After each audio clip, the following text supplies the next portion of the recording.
I finally caught up on Invincible Season 3 and my expectations have been delightfully exceeded. Before I watched the season properly, I was convinced by the internet that it was going to be bad and the animation's terrible and the season is the worst in the show.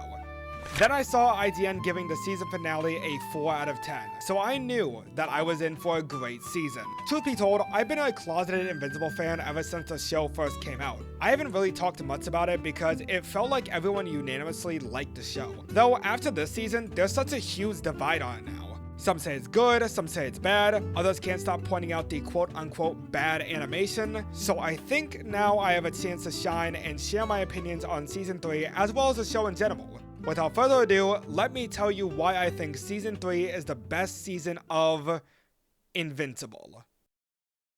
Huh, that's odd. Usually they're supposed to be— OH FUCK!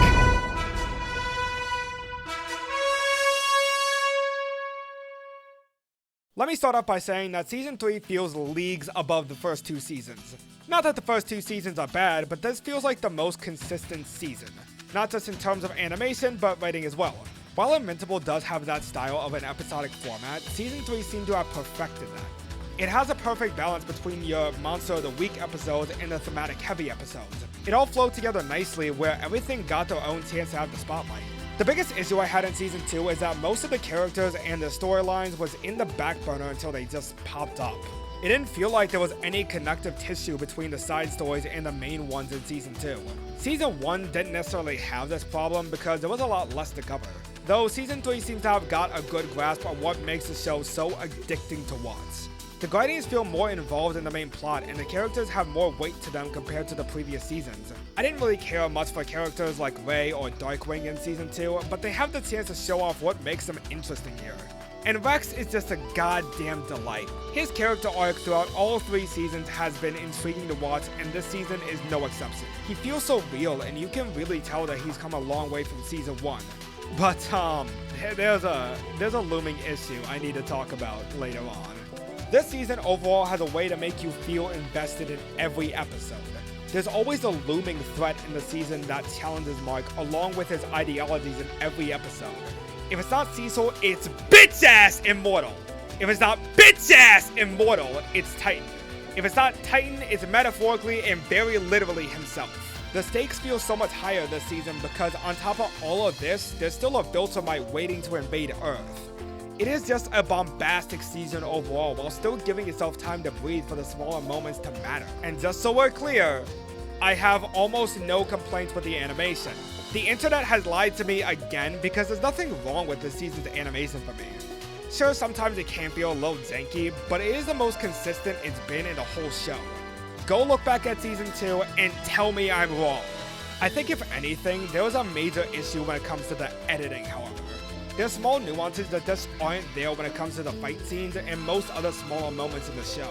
I don't need constant animation 24/7, but I do think tweaks in the editing and how the shot is presented would have improved some scenes significantly. Overall, this is the most consistently good Invincible has been. But I think the thing that has me hooked more than anything is the emotional journey Mark goes on. The first 2 seasons were all about Mark becoming a hero and overcoming the destiny he was supposed to have with his dad. This season, however, it's all about what being a hero really means, and if it's even worth it. But here's what you still don't understand. You can be the good guy. Or we can be the guys that save the world. We can't be both. What made this season so interesting to me is breaking down the ideologies of being a superhero. Granted, it's not like it hasn't been done before, but hardly in this lens. You have 2 characters who both want the same goals but have vastly different methods of achieving it. Mike is stuck in the mindset that a hero needs to save everybody without taking someone's life. He is so good-natured and has a fear of becoming his dad that he wants to do whatever it takes to avoid killing. And then you have Cecil, a character who realistically doesn't care who gets hurt in the process. All that matters to him is minimalizing innocent lives being taken. And he goes to such extremes throughout the season to ensure that he protects the planet. And the conflict of these beliefs goes into full throttle in the first few episodes. Not only do we get to see how Cecil descended into needing to do whatever it takes to save lives, but we get to see the result of his development. After the instance with Omni-Man, along with the ongoing arrival of the Viltrumite, Cecil isn't being safe around anybody, not even Mike himself. Cecil created this entire contingency plan for Mike in case he ever went rogue, and Mike reasonably crashed the fuck out over this. Because what he did just wasn't Nice. That wasn't nice to do that, Cecil. Now in my personal opinion, I love this continuous rivalry between Mike and Cecil. It's an interesting way to explore both characters and what method of saving people actually works. And there's solid arguments for both of their sides. Mike wants to be that symbol of hope, that hero that people need after what damage his own father did to the planet. But to Cecil, this isn't the time to play heroics. There's people like Mike coming to invade Earth that are potentially stronger than he is. To him, the Earth doesn't need some inspirational hero out there trying to give them hope. They just need something to depend on, something they know they can trust. And after the incident with Omni-Man and Invincible, the people can't rely on heroes like Invincible. And this rivalry doesn't just end after the first few episodes. It's a continuing struggle throughout the season as Cecil tries to reason with Mike to see his way because Mike is just too stubborn to come up with any form of compromise. And to Mike's defense, after planting a fucking bomb in his head, he has a reason to not reason with Cecil. But at the same point, his relentless need to not kill anybody has only made things worse. It's done more harm than good because Mike is afraid of going down the dark path that he's seen in his other lives. He's seen other Invincibles who make one wrong step and conquer the entire world as a result. So he's afraid that if he keeps killing, he'll be just as bad as his dad, along with the other Viltrumites. And this has caused Mike to not accept his mistakes, faults, or action. He so badly wants to remain the hero, leading to him not taking responsibility, which is the weight of being. Oh hey, look, the title card works now. Regardless of the situation, as a hero, Mike is supposed to take some accountability for his actions. He is supposed to admit when he is the one at fault, so that he knows how to make things right. That is the moral conflict Mike is faced with this season. He is bombarded with what being a superhero is supposed to do. They're supposed to save people, they're supposed to minimize casualties, and in the eyes of someone like Powerplex, they're supposed to be held accountable when families die on his watch. It's a gruesome truth Mike has to accept, that his actions literally affect the entire world, and sometimes his inaction as well. As I've said before, Mike is afraid to kill. He's afraid to even go all out because he knows he can kill someone. And that fear has caused him to have his dilemma of not understanding the weight of his pacifism. He has to guide someone like Oliver, who thinks that taking someone's life is perfectly reasonable. The same behavior Nolan had. Mike has to be the one to try and make sure Oliver doesn't go down that same dark path. Though his rigid sense of justice makes it hard for him to see a different perspective. How sometimes villains can't be stopped. That there's going to be a threat so tremendously dangerous that they need to die. His mistake with Angstrom caused Mike to think that taking a life under any circumstances is being just as bad as Nolan.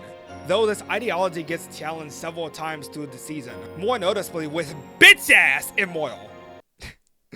Okay, I know I've said it a few times. It's a reflex, I'm sorry. Mike goes to the future to deal with a tyrannical Immortal that went evil because of Mike's pacifism. The Mike in his universe couldn't handle taking control of the planet, so he left all the responsibility to Immortal. So in return, Immortal is just wishing that our Mike would end his suffering, proving that sometimes taking a life isn't all black and white. Sometimes it's putting someone out their misery. Other times it's to take one life to save billions. Mike is put into positions where he has no choice but to kill, shifting his reality on whether or not he should kill. So his sparing nature doesn't lead to chaos, to destruction, to war. Okay, I'm just gonna throw this out here because I didn't have any other way to put this in the video. I really do not like the way Angstrom survived. I get Angstrom needed to survive so Mike can see the weight of his actions, but anybody could have looked at Angstrom and 100% confirmed him as dead. You can't put that blame on Mike for that one. Regardless, the Invincible War is ruthless. If Mike was already doubting his role as Invincible enough, this is the hydrogen bomb added to that doubt. Dozens of Invincibles invade Earth, causing as much destruction as possible, all to get under our Invincible skin. These Invincibles have conquered worlds, killed their own families, and have no remorse. And seeing all of that on display for our Invincible makes him start to see the weight of his choices. How his inability to kill, the fear of killing someone like Angstrom, caused the entire planet to go into chaos. It even got his own friends killed, like Darkwing and Rex. Which, now I gotta say, is a little odd that they are the only two main characters to die in this season. So Mike finally gets Angstrom in his grasp. Oliver is basically begging Mike to finish the job so he doesn't cause this much destruction again. And in that one moment of hesitation, he escaped. You've given me no choice. Truer words. It It took a single moment for the person who turned the whole planet upside down to get away, potentially to come back and do it all over again. Mike just goes through so much shit in this season. He's been betrayed, his moral compass is out of whack, some people see him as a monster, and Earth saw so many versions of their hero kill innocents without a second thought. Mike is just so goddamn tired. In amidst the chaos, he gets a few seconds to breathe. A few seconds was all he got. Stand ready for my arrival, worm. What an introduction.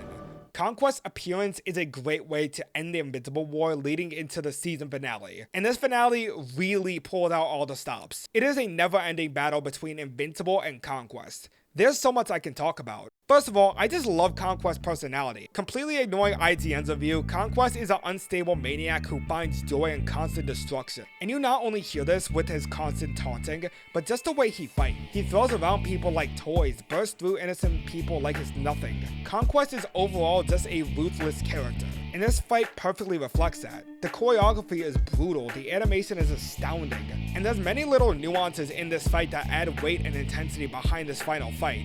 And Oliver gets fucking dunked! However, I can ignore this first part of the fight. Hell, I can ignore most of this fight and it still be a masterpiece. Because the final parts of the fight are the most sickening moments I've seen in the entire show. Conquest expresses his trauma to Mark, talking about how his entire identity revolves around, well, Conquest. Not as a means to find sympathy in him, but just to see how broken his mind is. How disturbing it is that Conquest tells Invincible that he just wants a friend after beating him to near death. Because who is he really gonna tell? Take it to your grave. And man, let me tell you, that wasn't even the most disturbing scene. It gets so much worse. After Adam Eve dies by Conquest, Mike isn't afraid anymore. He lost that fear and doubt of what he'll do if he'll kill. He's already seen what can happen if he doesn't kill. So why hold back? He breaks his arms, he breaks his legs just to get close to Conquest. And without even a second thought, he lets loose.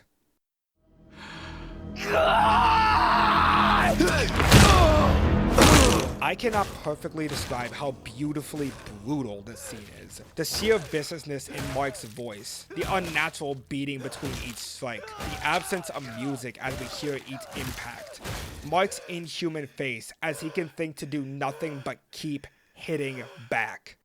And he gets the last to laugh at Conquest by asking, "Are you still having fun?" This is the culmination of everything Mark has been through this season. His anger, his torment, his sadness, his guilt, his shame. It all lets out in this final cry for peace. And now, Mark finally realizes that he can't hold back. He has to let loose sometimes. To protect the planet and everyone he cares about. He can't be the hero. He has to be the one to save the world. So that people like Conquest don't live to see tomorrow. And then Sea Salt came in and said, okay, but what about the day after? Oh, Sea Salt, you little stinker. Okay, seriously, why the fuck did you do that? This is the stupidest decision ever. Sea Salt, come on. I was on your side for a bit. I think what makes Invincible such a great show is just the implication of the name. Invincible. Too powerful to be defeated or overcome. While the show is a subversion of the superhero genre, I think the most interesting aspect is that it's also a subversion of what it means to be invincible. Because despite the name, Mark gets thrown around a lot. Mark constantly gets verbally and thematically told that his hero life isn't going to work out. He's gotten beaten down by his own people, his own father, evil versions of himself. And yet, he still prevails. He still gets back up and finds a way. Because Mark isn't invincible. The show has made that painstakingly clear. However, he is fearless, he is resilient, he is compassionate, he is unstoppable. And he takes the name Invincible into a completely different direction this season. Despite the hardships he had faced, he was still able to rise up against Conquest. Regardless of the conflict with Cecil, he's able to accept his faults and cry out for help when he needed it.